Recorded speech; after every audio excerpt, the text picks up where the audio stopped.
నమస్తే welcome to special debate. This is Suresh కట్ట. దేశవ్యాప్తంగా కరోనా మళ్లీ అలజడి సృష్టిస్తోంది. గత 24 గంటల్లో దేశవ్యాప్తంగా 116 కేసులు నమోదయ్యాయి. తెలుగు రాష్ట్రాల్లో 3 మృతి చెందారు. దేశంలో ప్రస్తుతం 4170 యాక్టివ్ కేసులు ఉన్నాయి. కోవిడ్ సబ్ వేరియంట్ JN1 కేసులు 69కి చేరాయి. తెలంగాణలో సైతం కరోనా మహమ్మారి విస్తరిస్తోంది. హైదరాబాద్లోని ఉస్మానియా ఆసుపత్రిలో కరోనా కారణంగా 2 రోగులు మృతి చెందారు.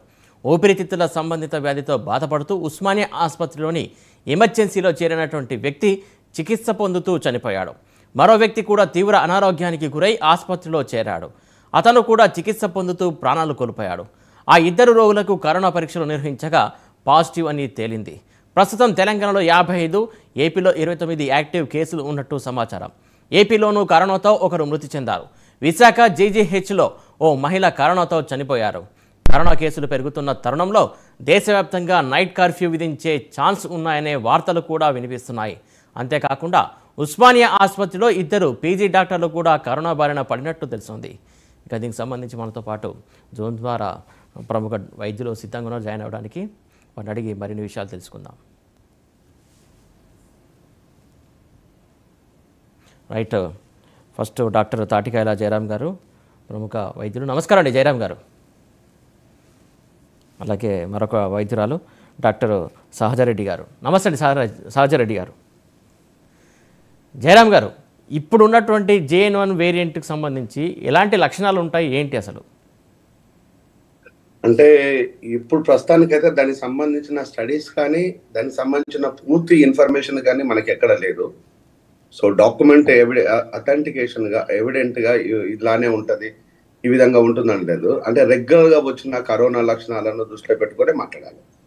ఇప్పుడు దీనికి సంబంధించిన గైడ్ లైన్స్, మరి ముఖ్యంగా ఏదైతే మనకు గవర్నమెంట్ హాస్పిటల్స్కి, రీసెర్చ్ ఇన్స్టిట్యూషన్స్ అనుకుంటున్న టీచింగ్ ఇన్స్టిట్యూషన్స్కి ఇవ్వాల్సిన గైడ్ లైన్స్ కూడా ఇంతవరకు ఏం ఫ్రేమ్ చేయలేదు. సో ఇప్పుడు మనకు నోడల్ సెంటర్గా గాంధీ హాస్పిటల్ని తీసుకున్నట్టు, నోడల్ సెంటర్లో గాంధీ హాస్పిటల్లో కూడా ఇప్పుడు ఓన్లీ అడ్జస్ట్మెంట్స్, అక్కడ జనరల్ మెడిసిన్ డిపార్ట్మెంట్లోనే దీన్ని అడ్జస్ట్ చేస్తున్నారు, ఓన్లీ అడ్జస్ట్మెంట్స్. జనరల్ కరోనాకు ట్రీట్ చేయాల్సిందల్లా ఎవరికంటే చెస్ట్ ఫిజిషియన్స్ చేయాలి. అంటే ఈ రోజు చెస్ట్ ఫిజిషియన్స్ అది చేయకుండా ఓన్లీ జనరల్ మెడిసిన్ డిపార్ట్మెంట్కి అసోసియేట్ చేసి దాంట్లో కొంత ఎమర్జెన్సీ సెంటర్లో దీన్ని ఇంప్లికేట్ చేసి పెట్టేసేయండి అనేది అక్కడక్కడ కొన్ని అడ్జస్ట్మెంట్స్ మాత్రమే వస్తున్నాయి. సో ఇదంతా ఒక అంశం. సో ఇది ఇంటర్నల్గా ఎవరు ఎట్లా అడ్జస్ట్ చేయాలి ఏందనే విషయాన్ని సంబంధిత వైద్యులు, సంబంధిత డిపార్ట్మెంట్స్ అది ఎవరు చూడాలా ఎక్కడ చూడాలనే విషయాన్ని they out manage. It's not. కానీ రెగ్యులర్గా జనాల్లో వచ్చిన ఒకటి వైపు భయం ఉంటుంది, ఇంకొక వైపు నిర్లక్ష్యం ఉంటుంది. ఈ 2 గ్రూపుల వ్యక్తులు మనం కళ్ళ ముందు తారసపడుతుంటారు.